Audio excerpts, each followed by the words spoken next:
ভোরের আলো সাহিত্য আসরের সাপ্তাহিক আসরের সম্মানিত সভাপতি সাহেব, উপস্থিত আরো অনেক মুরব্বিয়ান এবং সদস্যবৃন্দ,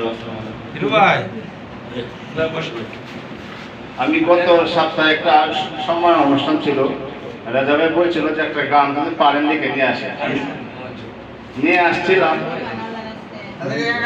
তারপরে অনেক লোক থাকার কারণে আমি চলে গেছিলাম। আজকে আবার বলছি, কিন্তু আজকে তো পড়া গানটা আমি জানি না, অল্প একটু স্মরণ হয়েছে, এটুকুই চেষ্টা করছি। শুনেন শুনেন ভোরের আলো, শুনেন শুনেন ভোরের আলো, সকল বোন ভাই, কিসের গঞ্জের গর্ব মোদের কিরাবিদ রাহিমায়, কিসের গঞ্জের গর্ব মোদের কিরাবিদ রাহিমায়। খেলাধুলায় ভালো তিনি, আমরা সবাই তাকে চিনি, খেলাধুলায় ভালো তিনি, আমরা সবাই তাকে চিনি। ভালো একজন মেয়ে তিনি, ভালো একজন মেয়ে তিনি, সবারে জানায়, কিসের গঞ্জের গর্ব মোদের কিরাবিদ রাহিমায়, কিসের গঞ্জের গর্ব মোদের কিরাবিদ রাহিমায়।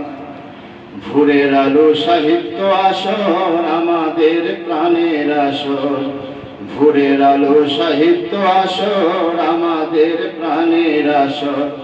সেই আসরের পক্ষ থেকে, সেই আসরের পক্ষ থেকে শুভেচ্ছা জানাই, কিসের গঞ্জের গর্ব মোদের কিরাবিদ রাহিমায়, কিসের গঞ্জের গর্ব মোদের কিরাবিদ রাহিমায়। জাতীয় পুরস্কারে হয়েছেন সে পুরস্কৃত, জাতীয় পুরস্কারে হয়েছেন সে পুরস্কৃত। ভোরের আলো সাহিত্য আসর, ভোরের আলো সাহিত্য আসর তাকে সম্মান জানায়, কিসের গঞ্জের গর্ব মোদের কিরাবিদ রাহিমায়, কিসের গঞ্জের গর্ব মোদের কিরাবিদ রাহিমায়। ধন্যবাদ।